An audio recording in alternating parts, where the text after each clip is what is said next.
ثم إلى روح الإمام النووي بن عمر الجاوي البنتني وأصولهم وفروعهم سيد الوالد الحبيب صالح بن عبد القادر الحامد والدتي عبد الحبيب محسن بن عادة وأسقاف ثم إلى روحي الحبيب محمد بن أحمد الكاف وزوجتي وصولهم وفروعهم ثم إلى روحي الحبيب أبو بكر القدري وأصولهم وفروعهم وجميع من حضر في هذه العشية أصولهم وفروعهم ثم إلى أرواح الحاج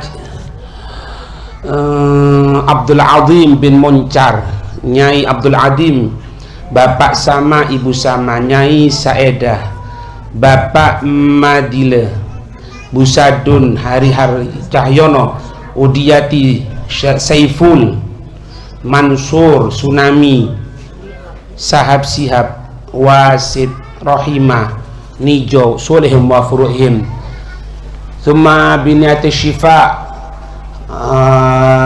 li sahibil haja Bapak Zainuri Zainuddin, annallaha yu'ti sihal kamila fi tulun fi adlah wa ala man wasalafuna salihun wa ala man wasaidi al-hayy Umar wa ila hadratin nabi Muhammadin sallallahu alaihi wa alihi wasallam. Al-Fatihah. A'udzubillahi minasyaitonir rajim. Alhamdulillah rabbil alamin.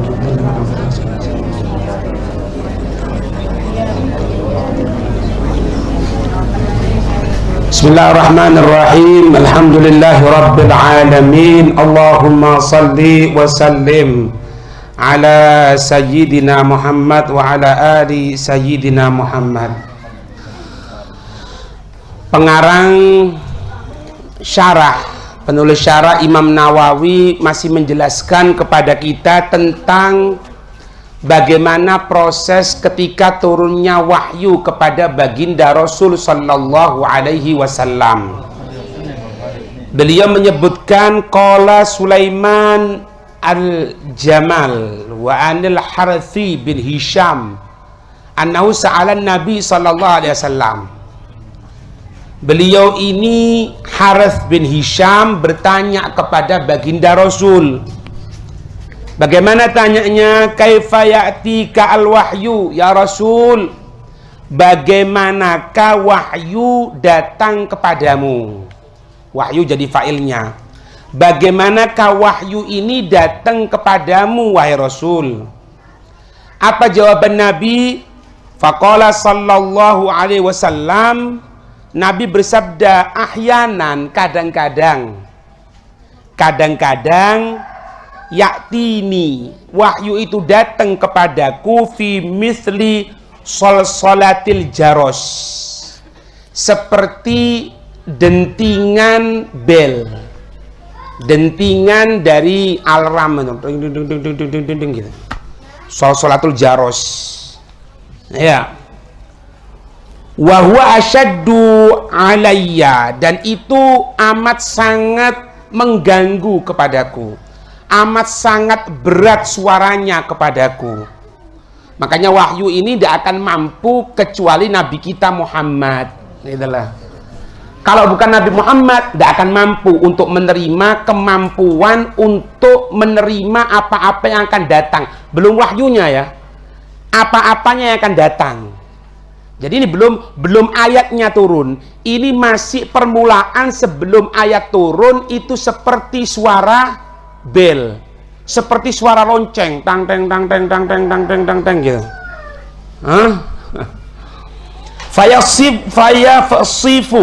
Fayafsifu anni, maka hal itu membuat kalau bahasa Jawanya peka, membuat apa?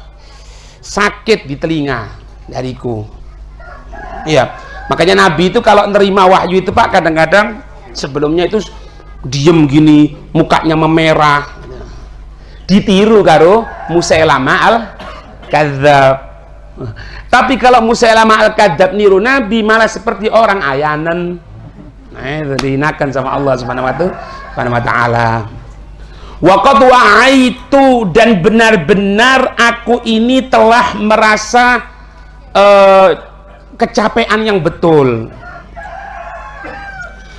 Maqala, Apa-apa yang waqad wa'aitu dan benar-benar aku telah memperhatikan betul-betul makola apa-apa yang itu malaikat Jibril menyampaikan kepadaku. Kola di sini failnya malaikat Jibril. Waqad wa'aitu dan benar-benar aku dengarkan, benar-benar aku perhatikan makola apa-apa yang malaikat Jibril sampaikan dari wahyu. Adalah. Jadi dikasih oleh Allah Subhanahu wa taala alarm permulaan. Kalau sudah ada suara seperti itu berarti akan ada wahyu turun. Aku tahu. Maka ketika itu aku perhatikan betul itu bagaimana apa-apa yang disampaikan oleh malaikat Jibril. Kemudian wa ahyanan yatamatsalu li al malaku rajulan. Wa ahyanan terkadang yatamatsalu membuat misal kepadaku, merubah bentuknya li kepadaku siapa? Al malaku, itu malaikat. Malaikat siapa? Jibril. Malaikat Jibril itu berubah bentuk kepadaku rojulan, seperti seseorang, ya. Malaikat Jibril seperti sering kita sampaikan di pengajian itu ketemu dengan Nabi SAW sebanyak 124.000 kali. Ada pendapat mengatakan 126.000 kali. 124.000 seperti jumlah para nabi. Paham? Itu kadang-kadang datangnya macam-macam, melalui mimpi, melalui yakodotan, terjaga. Cuman malaikat Jibril itu membentuk waktu aslinya itu beberapa waktu saja. Ketika pembelahan dada, bentuk aslinya. Ketika menyampaikan wahyu, bentuk aslinya. Ketika akan Isra dan Mi'rajnya Nabi, bentuk aslinya. Lainnya tidak berubah. Dan berubahnya malaikat Jibril itu dengan sahabat yang ganteng. Di antaranya Dahyatul Kilabi.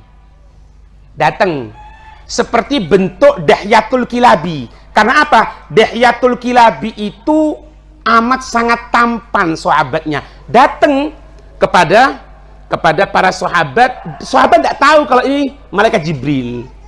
Itu.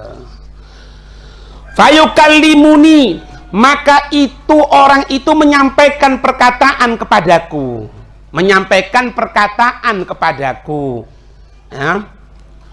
Fa'ai ma yakul, maka aku betul-betul perhatikan ma yakul, apa-apa yang dia ucapkan. Itu, Pak. Ya. Wal jarosu bi fathil jim ja warra jaro. Wa huwa ma yuta'allaqu ala unukil himar, yaitu apa-apa yang diletakkan di lehernya keledai. Ya lonceng loh, Pak. Lonceng. Kenapa kok tidak dikatakan yang ada di ini? Karena kalau lonceng-lonceng biasa itu kebiasaannya orang Nasoro.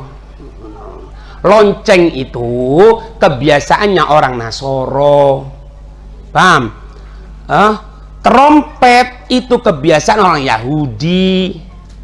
Api kebiasaan Majusi.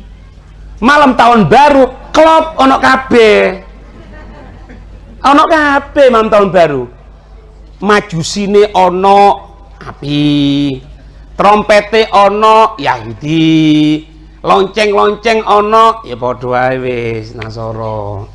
Makanya saya katakan di sini, ibu-ibu atau bapak-bapak ini yang hadir, kalau hadir pengajian tapi kemarin masih memperingati malam tahun baru 1 Januari, taruhan leren ngaji nih. Kenapa? Karena tidak manfaat ngaji nih. Tidak manfaat ngaji nih. Kecuali tobat. Oh no. Tidak perlu terlalu halus. Tidak terlalu halus, tidak ngerti-ngerti. Jauh dikasari memang. Iya. Anak ngomong sama anak punya murid, anak yang hadir pengajian kita orang tak wara le ono murid ngelayakno langsung leren. Tidak usah peringati ada. Ada apa mau belajar? Ngelayak no ndak? Ndak. Bakar. Ndak. Ojo bakar ikan lah, bakar omah enak. Rame, Mama. Ya. Paham ini ya? Itu fayafsimu anni ayan fasilu anni. Yang fasilu itu menjadi lemes, menjadi tak karu-karuan, capek gitu. Wa yufariquni wa qaluhu wa'aitu min babil wa'ada, hafidtu, mendengarkan makalah apa-apa itu. Wal muradu bil kutubi ma yashmilu suhuf. Nah, kan tadi Nabi menyatakan bahwasannya aku dengarkan apa-apa yang disampaikan. Itu berarti apa? Pengucapan, bukan tulisan. Tapi maknanya katanya Nawawi Al-Jawi, Imam Nawawi bin Umar Al-Jawi Al-Bantani, itu beliau mengatakan bukan cuman dari suara, tapi suhuf, lembaran. Lembaran, termasuk lembaran yang diberikan kepada Nabi Allah Musa sebelum kitab Taurat. Lembaran yang diberikan kepada Nabi Allah Syith, anaknya Nabi Allah Adam, dan lembaran yang dibagikan, yang diberikan kepada Nabi Ibrahim alaihimussalam ya. Waqad ishtahara annaha mi'atun wa arba'atun, ya. Telah menjadi jelas annaha, sesungguhnya jumlahnya kitab-kitab Allah itu ada 104. Waqila, dan ada pendapat annaha mi'atun wa arba'atun, 104, mi'atun wa arba'atun asyara, ada yang mengatakan 114. Tapi yang kita ketahui dengan pendapat kebanyakan para ulama menyatakan ada 104. Ada pendapat yang mengatakan 114. Itu. Nah, ini kembali kepada masalah jumlah nabi. Jumlah nabi itu berapa jumlahnya tadi Nabi bilang? 124.000.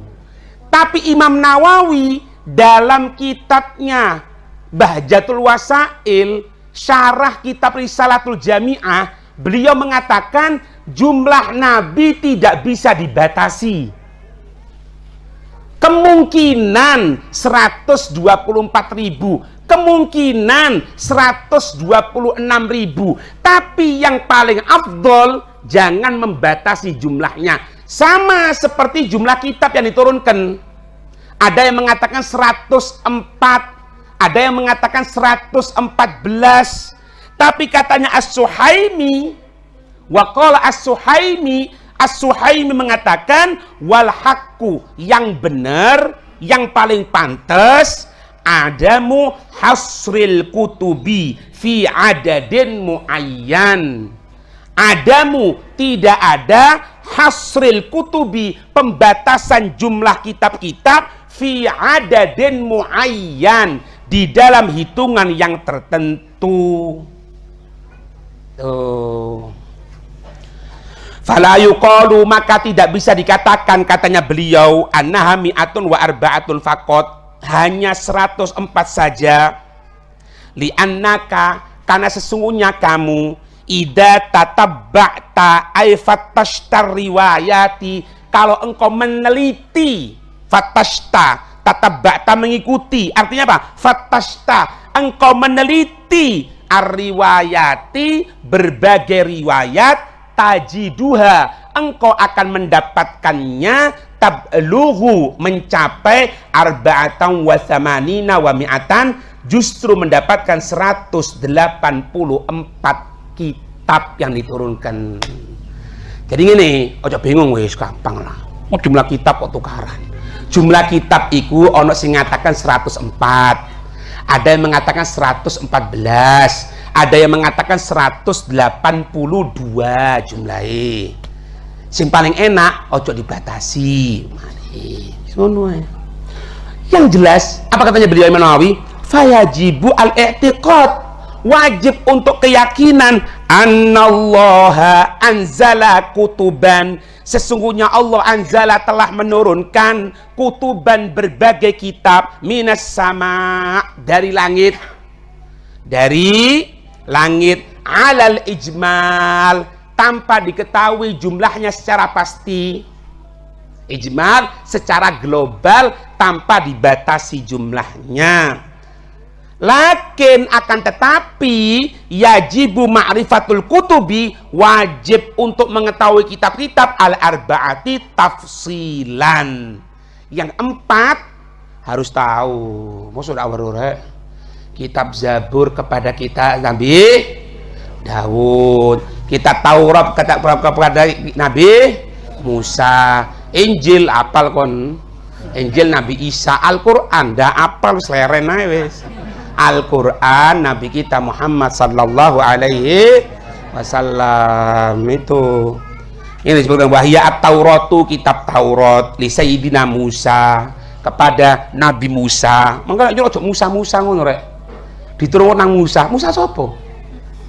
Ini disebutkan li Sayyidina, kepada Tuhan kami gitu, atau minimal kepada Nabi Musa. Wazabur li Sayyidina Dawud, kepada Nabi Dawud, ya abahnya Nabi Sulaiman, Nabi Daud. Nabi Daud itu suaranya enak. Jadi kalau beliau baca kitab Zabur itu saking enake, burung berhenti dengarkan.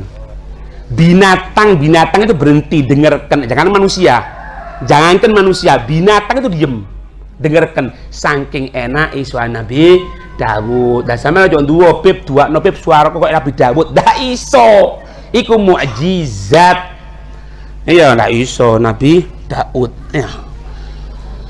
Wal Injil li Sayyidina Isa, wal Furqan li khairil khalqi, Allahumma salli wa sallim alaihi. Sedangkan Al-Qur'an untuk paling afdolnya makhluk Sayyidina Muhammad sallallahu alaihi wasallam wa alaihim ajma'in, dan kesemuanya itu.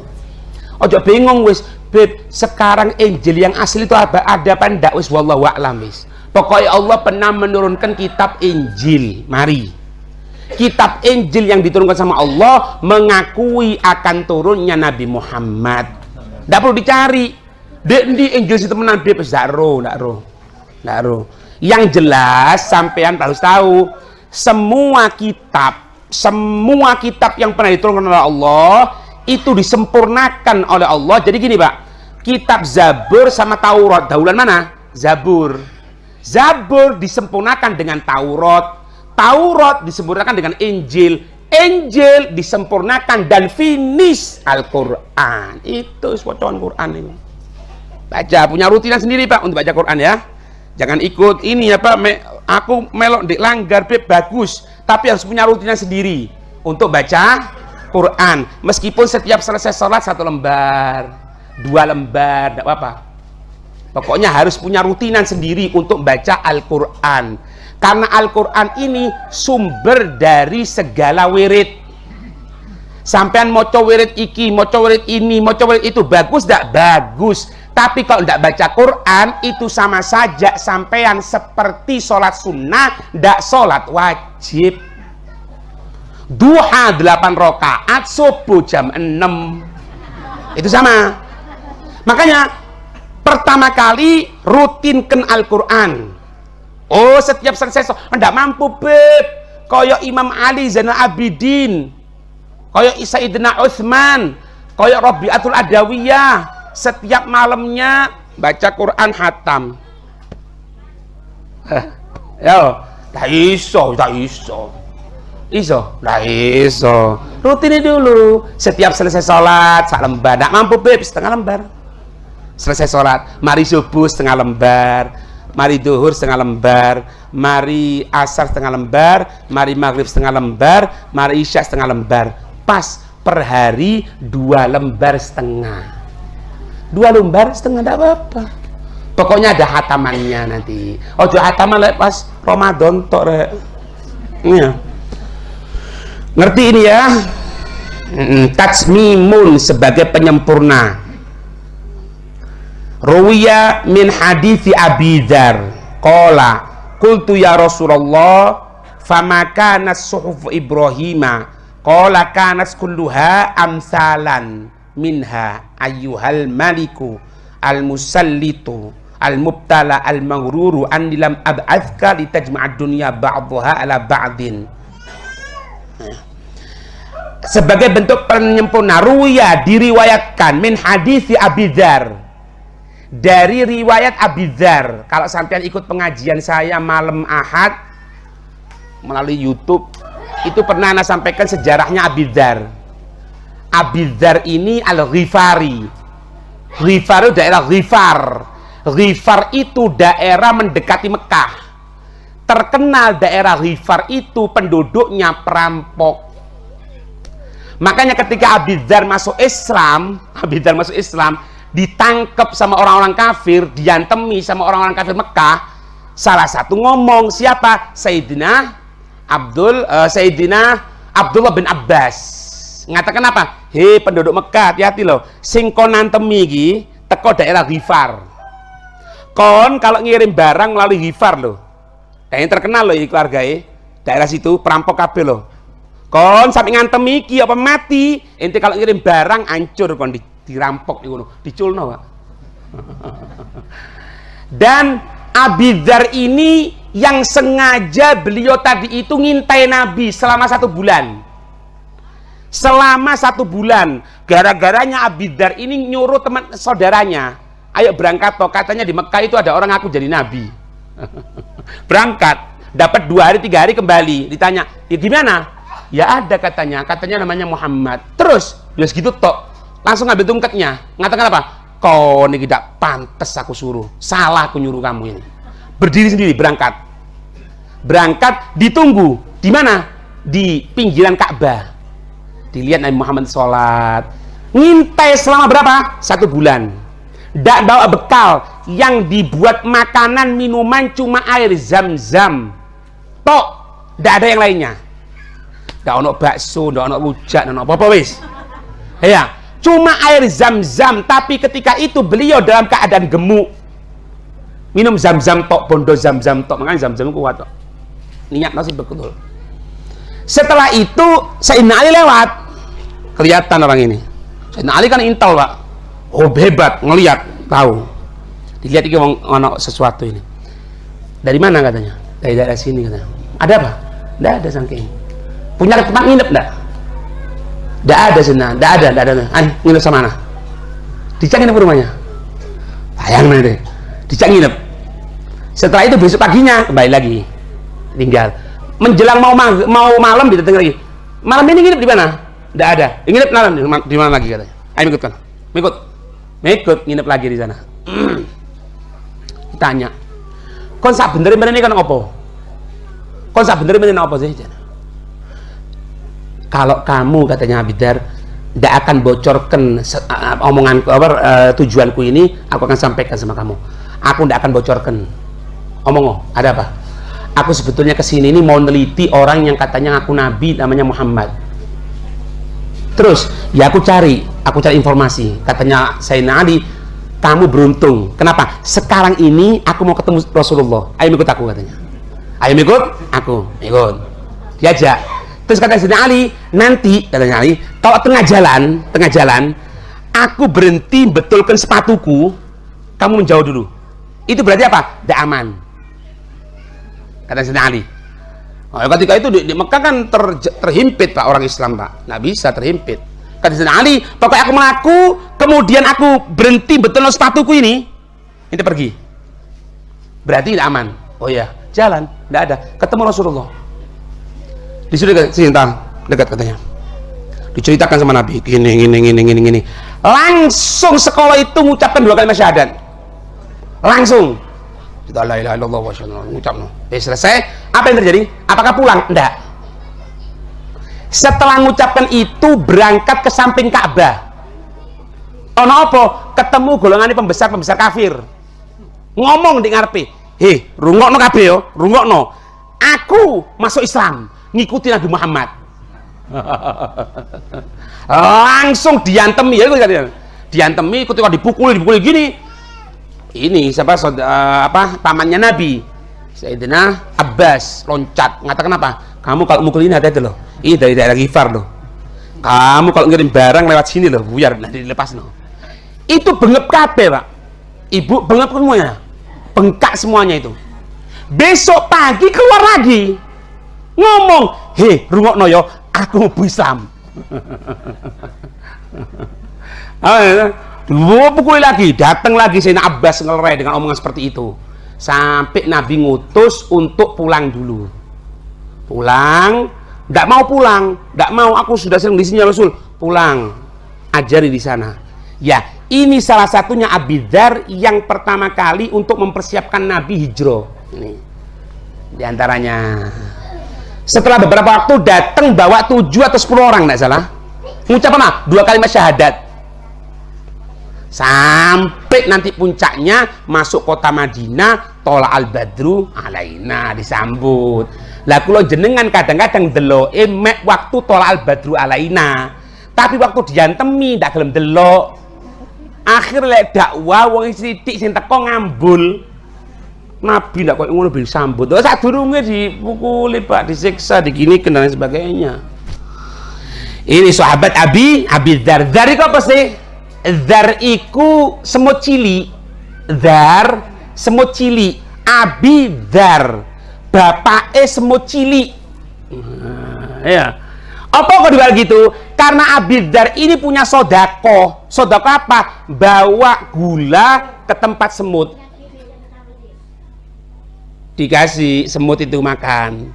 Ditanya kenapa? Aku mau sodako sama semut. Nabi nyebut ya Abi Dzar. Nah, baru kalau itu datangnya dari Nabi mulia, seperti Sayyidina Abu Hurairah, Abdurrahman bin Sakhrin, Abu Hurairah bapaknya kucing. Kenapa? Karena cintanya sama kucing. Komnya ini besar, lengannya ini besar, disimpan kucing di ini. Kalau Sayyidina Abdurrahman bin Sakhrin, Nabi kelihatan disebut sama Nabi Abu Hurairah bapaknya kucing. Nah, kalau ungkapan ini munculnya dari Nabi, itu bukan penghinaan, justru pengangkatan derajat. Lek teko kula jenengan iku menghina, tapi kalau dari Nabi enggak. Karena yang keluar dari lisan mulia Rasulullah tidak ada kebencian sama sekali. Allahumma shalli wa sallim alaihi. Paham? Iku Abi Dzar ya. Sini perlu dididik rek. Sejarah sahabat. Ojo sing didelok iku sejarah pemain bal-balan tok ae. Iya. Abi Dzar qala qultu ya Rasulullah, aku bertanya, ya Rasulullah, wahai utusan Allah, famakana suhfu Ibrahim.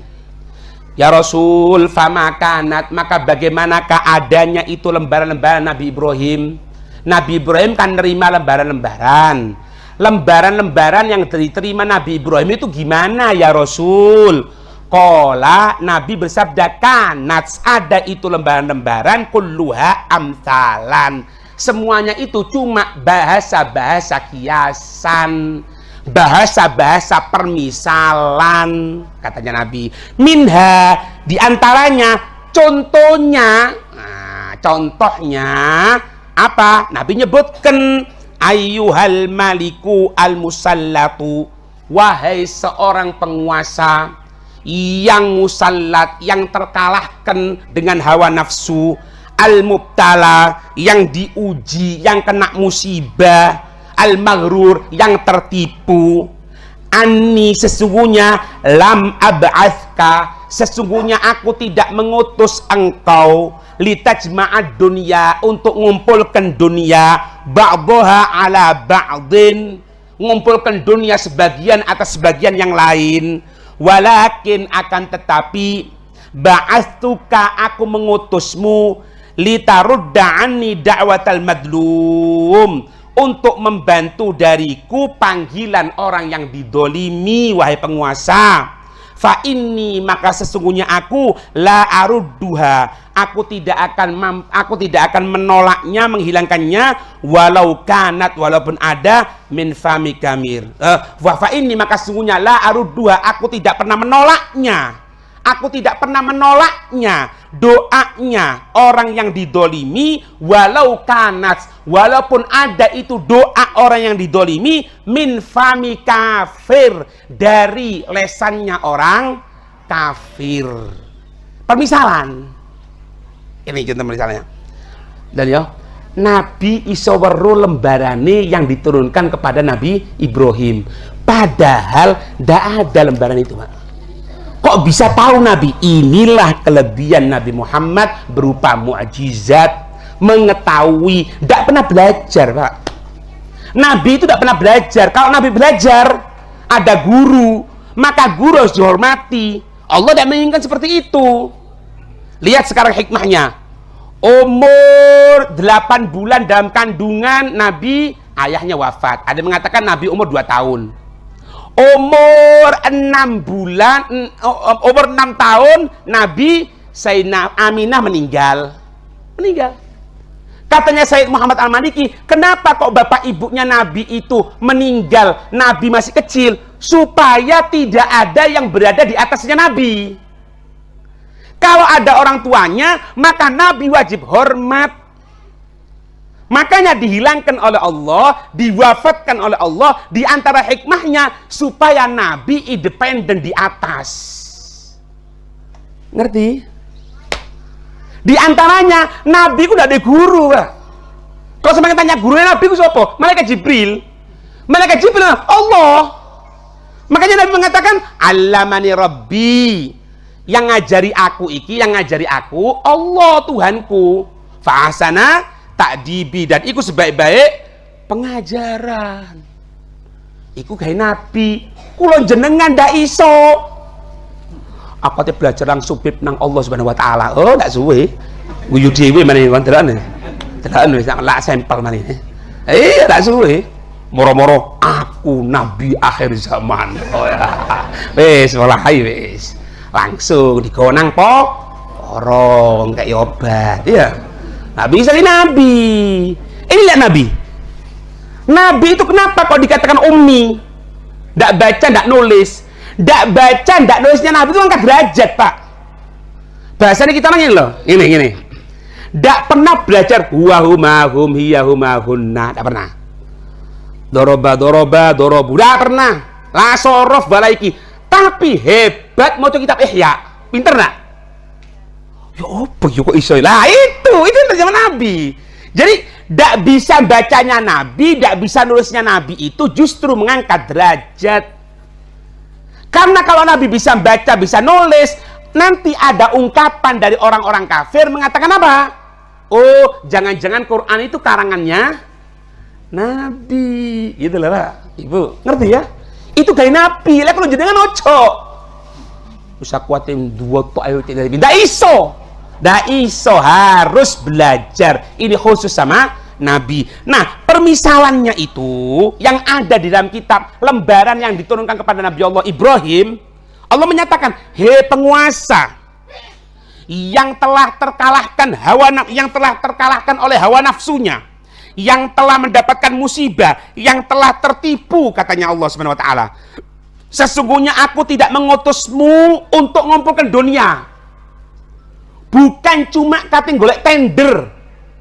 Jangan jadi penguasa itu hanya untuk mengumpulkan dunia, katanya Allah Subhanahu wa taala. Tetapi aku ini mengutusmu untuk engkau memperhatikan doanya orang yang golim, untuk engkau menyelesaikan haknya orang golim yang diambil. Itu hakikat seorang pemimpin dalam kitab lembaran yang diturunkan Allah kepada Nabi Allah Ibrahim. Maka sesungguhnya aku, katanya Allah, tidak pernah nolak doanya orang yang terdolimi meskipun dari orang kafir. Makanya hati-hati. Ojo mentang-mentang wong kafir, Pak.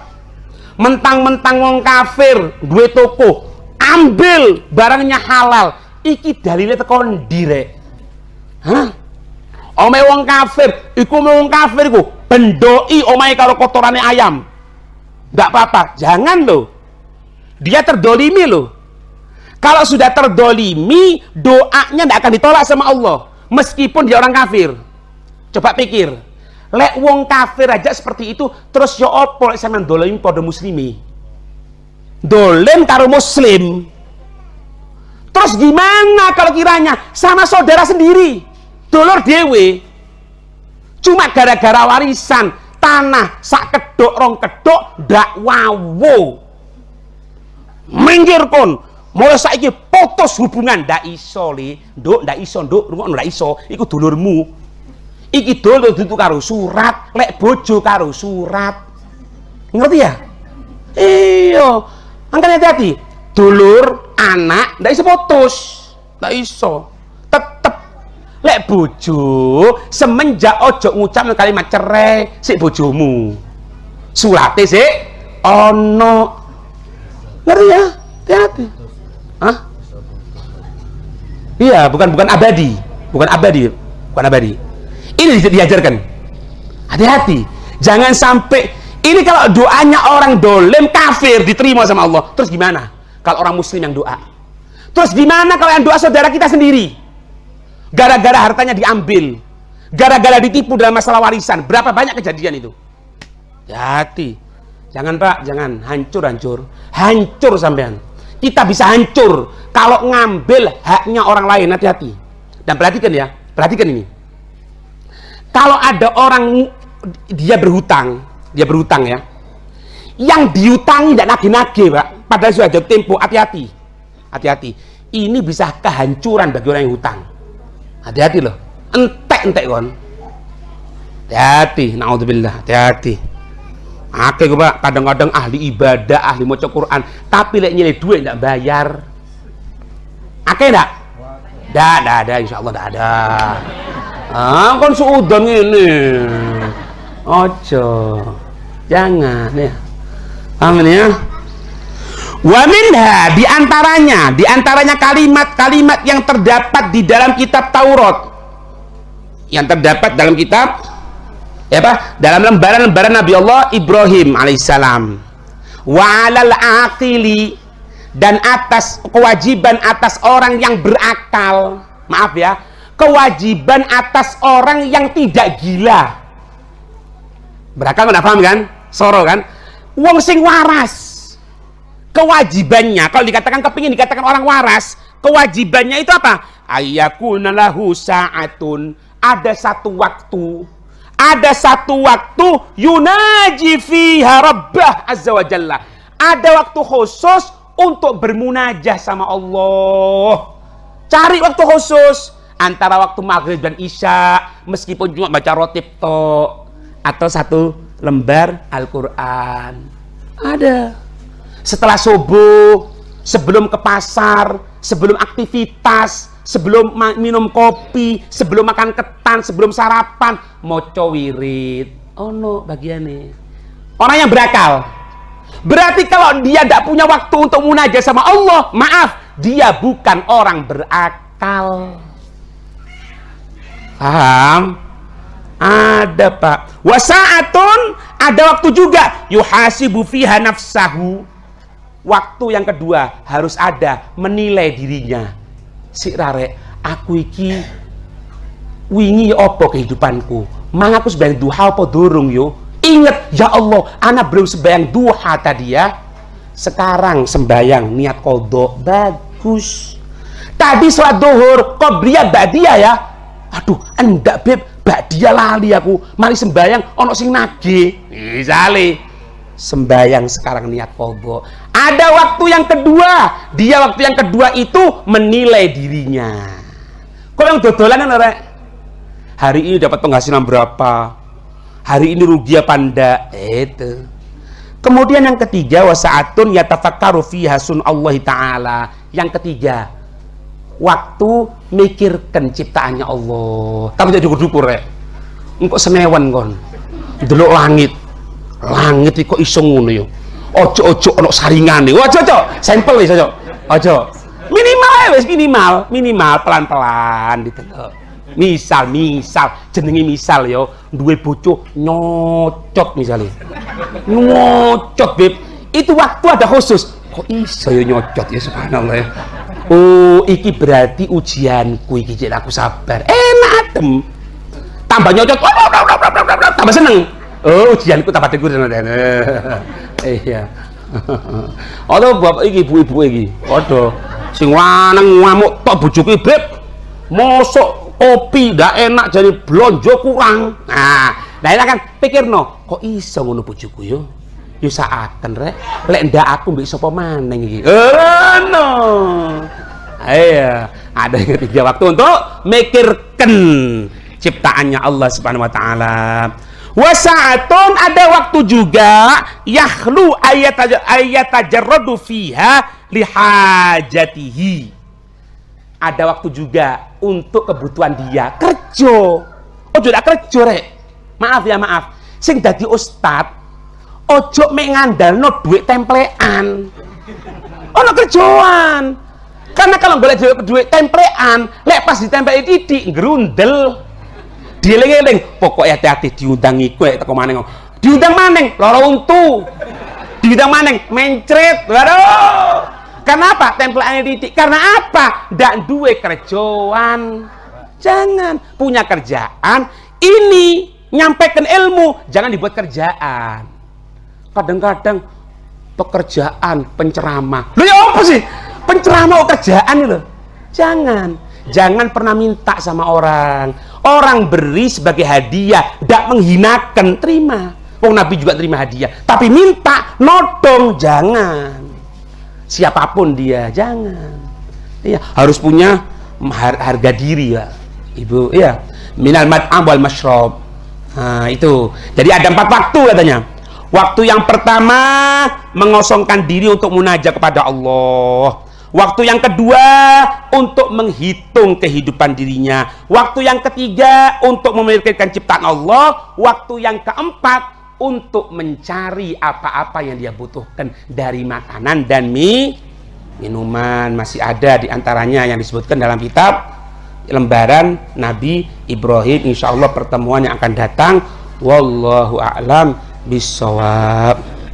Ada pertanyaan? Assalamualaikum. Waalaikumsalam warahmatullahi wabarakatuh.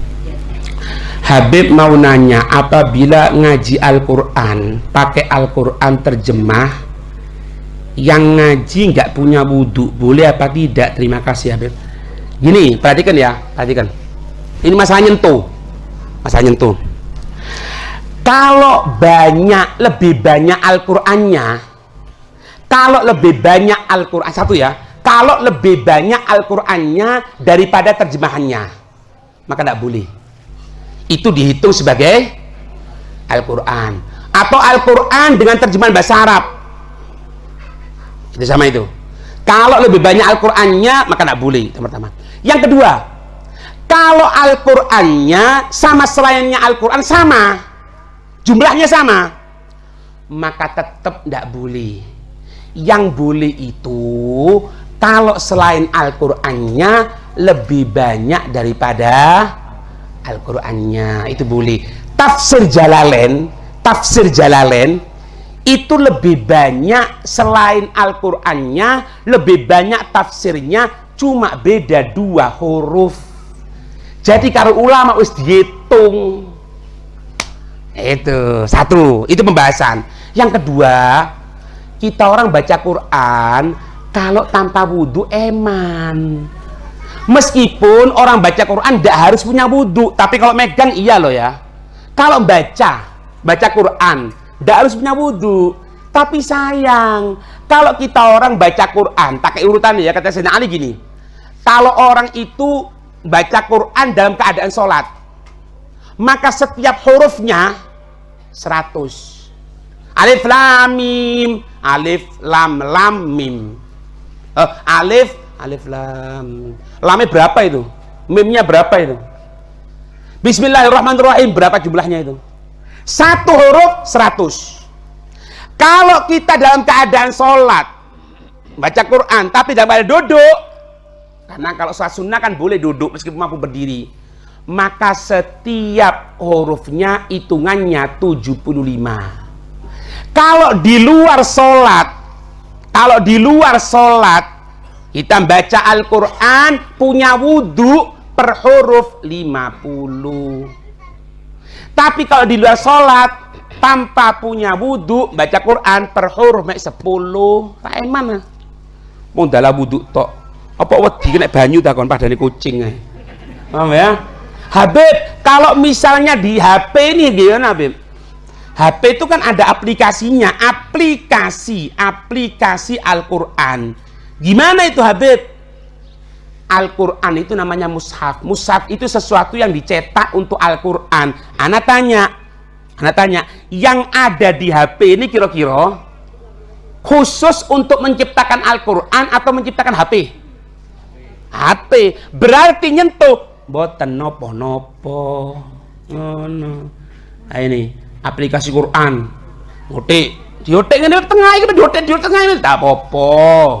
Enggak apa-apa. Karena ini bukan Al-Qur'an. Malah ana sering sarankan kalau ada perempuan dia dalam keadaan haid, agar rutin dia baca Quran, misalnya dia punya hafalan Quran, niatkan untuk zikir, boleh. Kalau niatkan Quran tidak boleh, niatkan zikir. Yang tidak boleh itu kalau haid membaca Quran itu, kalau untuk niat baca Quran atau ngirimi sebagai pahala. Misalnya ini, Al-Fatihah ila ruhi Sayyidina Rasulullah Muhammad khususan ila ruh fulan bin fulan, Al-Fatihah. Nah, ini orang haid, orang junub tidak boleh baca. Karena apa? Karena bacaannya untuk menghadiahkan orang yang meninggal. Itu tidak boleh. Boten angsal ya. Itu bacaan Quran. Ngerti ya? Rutin punya Quran. Sudah. Fatihah itu ada yang kan diniatkan zikir. Tidak boleh. Kecuali itu, tidak boleh. Pokoknya kalau dalam keadaan junub, baik haid atau keluar mani atau nifas, itu tidak boleh, karena itu tujuannya apa? Untuk memberikan hadiah. Memberikan hadiah dari orang junub tidak boleh. Selainnya itu boleh. Mau corotip ya, mau corotip. Kamu corotip lagi nih. Al-Fatihah ila hadratin Nabi Muhammad sallallahu alaihi wasallam, Al-Fatihah. Kayak gitu kan?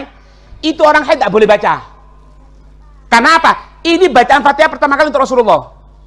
Setelah itu apa? Baca apa? Ayat kursi. Boleh. Diniatkan apa? Untuk zikir. Nah, Allahu la ilaha illa huwal hayyul qayyum la ta'khudhuhu sinatun. Nah, nanti selesai baca rotib, kan di tengahnya ada Fatihah itu. Al-Fatihah. Nah, itu tidak boleh, diem. Orang junub termasuk orang haid tidak boleh. Ketika Fatihah. Pokoknya tujuannya untuk memberikan hadiah tidak boleh. Tapi kalau selain untuk baca ini tidak apa-apa, untuk zikir. Kalau niat Quran sama zikir tidak boleh. Kenapa? Quran. Sebetulnya ini sih tak perhatian lebihan yo. Oh, bingung tapi. Ngono. Nggawa tas. Nah, ana bawa tas. Di tas itu ana bawa Quran. Bagaimana hukumnya bawa tas di dalamnya ada Al-Qur'an? Nah, itu. Gimana? Ditafsil. Kalau tujuannya untuk bawa Quran, tidak boleh. Kalian lagi ya. Kalau tujuannya untuk bawa Quran, tidak boleh. Kalau tujuannya untuk bawa Quran dan tas, Quran dan tas, anak tase boleh. Tujuan bawa tas, tidak apa-apa. Nyentuh tidak boleh loh. Lah ya masuk ilal mutahharun. Beb, anda langsung beb, nggak belebet tanganku ini. Tidak oleh podoai. Itu kalau bawa Al-Quran di tas, bawa Quran di tas. Kalau baca Quran tadi itu, kalau ada niat Qurannya tidak boleh. Niat Quran haram. Niat Quran sama zikir ada Qurannya haram. Niat zikir boleh, asalkan bukan untuk pemberian hadiah kepada orang yang meninggal atau orang yang sakit atau apapun. Tidak boleh. Itu penafsirannya. Bu, ya. Maca ana ta'ala jenazah Yasin wal Qur'anil Hakim innaka laminal mursalin ala siratal mustaqim. Kira-kira Yasin guys apa iki? Hei Bu, ana jenazah. Sampeyan teko, orang-orang baca Yasin. Kira-kira Yasin gaya apa iki? Gaya mayit. Berarti boleh enggak orang haid? Hah? Enggak boleh mutlakon. Ana niat dzikir ndak ono nang mayit kok. Terangsa nggih. Hah? Bentar, ini masalah ini paham ya? Ada tidak paham masalah ini? Ayo tanya, tidak paham? Angkat tangan, tidak paham? Ayo, Umi, apa Umi?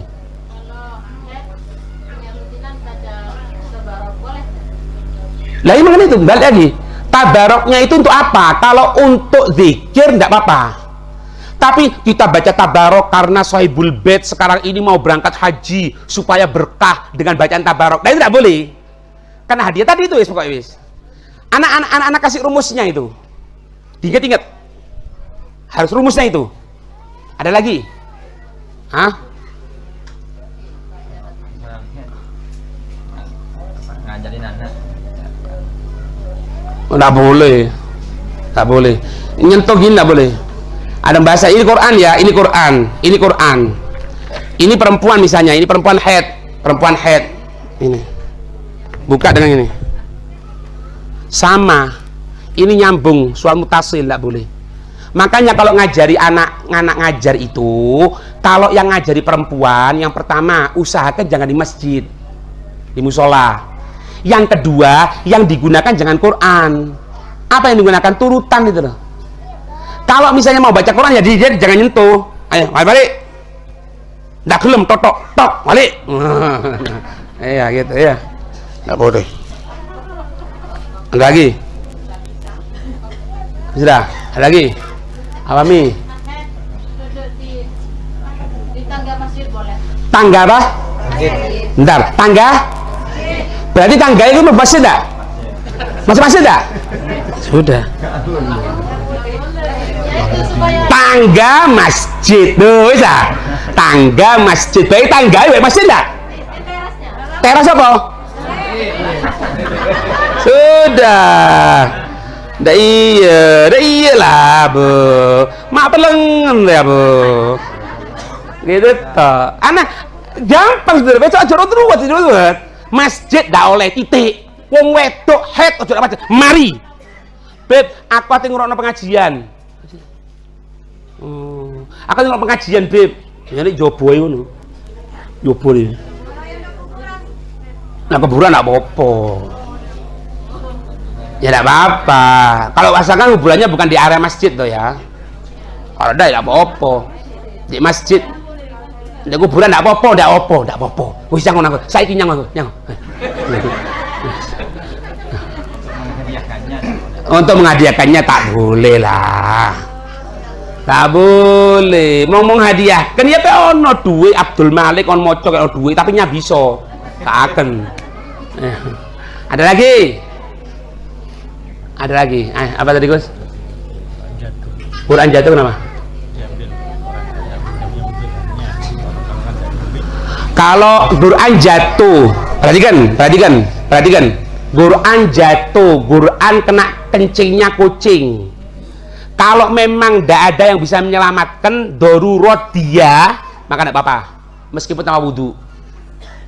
Gambarannya bukan jatuh sebetulnya. Kalau kebakar, ada Quran terbakar.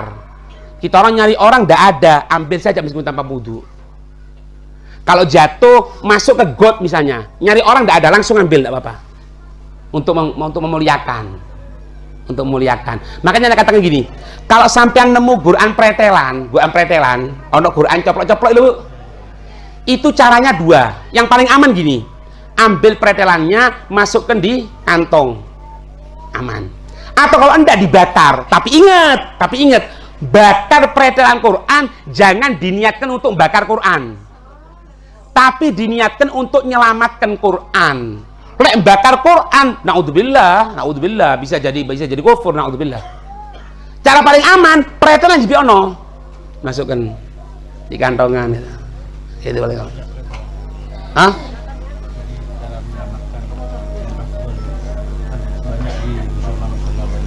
Ya musolanya ndak ini sih, harus bisa sebetulnya kasih kantongan besar gini dimasukkan, aman bisa.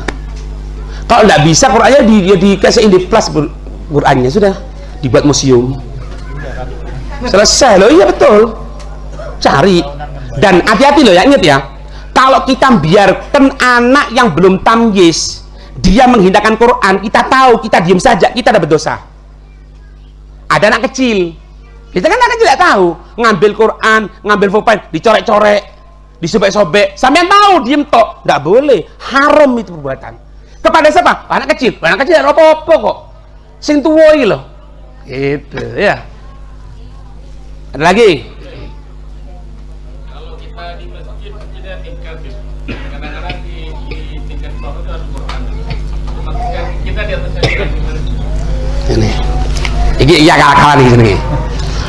Aku numpak pesawat, ya kan? Di Dogur. Liwat ning sortu masjid. Berarti kan udah masjid kan? Beberapa ya Allah. Itu kan rantai lain. Masa kan dibongkar lantai ini? lagi Beb. Kita kan ke pasar Beb. akhirnya Quran tunggu kena hujan sudah bukan mejo. Ya boleh sih, ngawur itu jelas itu. Ya masukkan dada sini, masuk ke sini. Yang nanti minta kresek taruh jok apa sih di bawah kita orang sih tidak boleh. Lah itu jelas-jelasan itu. Lah lantai tidak ada masalah. Ini kan atap ini. Anak tanya, ini lantai 2. Anak tanya, ini ya dari bawah ya, dari bawah. Ini atap apa lantai? Kok lantai? Lantai ini. Bro. Atap. Iya. Lah jawaban Gus. Oh. Ini. Atap apa lantai? Kalau dari atas, dukure lantai. Berarti ini hukum situ. Ono Quran dek gini. Ono sing kono be biduk-iduk. Lho opo? Itu lain, itu lantai, ini atap teko ngisor, ndak apa-apa. Tak berapa lah. Apa? Ndak boleh. Nggak boleh sih. Harus kamu wudu. Itu sebenarnya gini. Ada tanya ini masalah beli Quran. Gini itu masalah itu. Orang jualan Quran itu kalau diniatkan jual Qurannya haram. Nggak boleh. Niat untuk mengganti biaya penjualan. Megang. Anak beli nggak boleh, haram. Sama itu hukumnya Quran. Apa? Harus punya wudu. Ngaji betul-betul. Misalnya lagi ngaji di usaha, tempat usaha. Sudah itu ada orang dakwah, ditinggal dulu. Nanti habis. Oh, enggak apa, dikasih tanda. Kasih tanda. Yang paling bagus kalau gitu itu jangan mulai tengahnya, mulai awal ayat. Misalnya antum baca seret sampai ayat 12. Pertengahan ada orang beli. Di situ iso nah. Oh, udah iso ngene ya wis pandai kok dhisik. Nanti bacanya jangan pertengahan itu ya 12 itu. Mulai awal itu. Lagi. Jadi harus tertib bacanya. Apa nih? Bukan. Kalau sampai tidak tertib itu ngambil salahnya Sayyidina Bilal. Bilal itu kalau baca Quran itu tidak tertib. Kan ada Quran sekarang. Ada orang kalau tamat kan.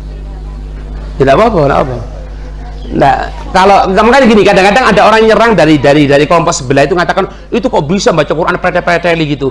Itu riwayatnya Sayyidina Bilal. Sayyidina Bilal kalau baca itu preteli gitu. Ketika ditanya sama Nabi, kenapa kamu seperti itu wahai Bilal? Aku mengambil wangi dari yang wangi, dari yang wangi, dari yang wangi. Maksudnya Al-Quran. Tapi yang afdol, perhatikan, ibu, perhatikan. Mi, hush. Perhatikan dulu. Ada yang namanya baca Quran, ada yang namanya zikir Quran. Zikir bukan baca loh. Baca itu masuk zikir. Ini. Ana punya rutinan setiap pagi ana baca Yasin. Itu bukan Quran, itu terhitung zikir. Belum baca Quran sampean. Tapi yang namanya baca Quran itu baca urutan. Tek. Paham? Dan itu termasuk zikir. Anak tiap malam baca tabarok, apakah cukup? Itu cuma zikir Quran, belum Quran. Zikir dari Al-Quran, tapi belum Quran. Khataman rutinan itu sudah zikir. Apa itu? Loh, kalau pas tutu'e tak apa-apa. Kalau pas tutu'e. Sampai pas tutu'e di omat, itu pas 15. Pas zikir, sampai baca juz 16. Enggak apa-apa. Berarti rutinan. Pokoknya intinya gini wis, baca Quran itu rutinan. Juz 1, juz 2, juz 3, juz 4, juz 5 gitu ya.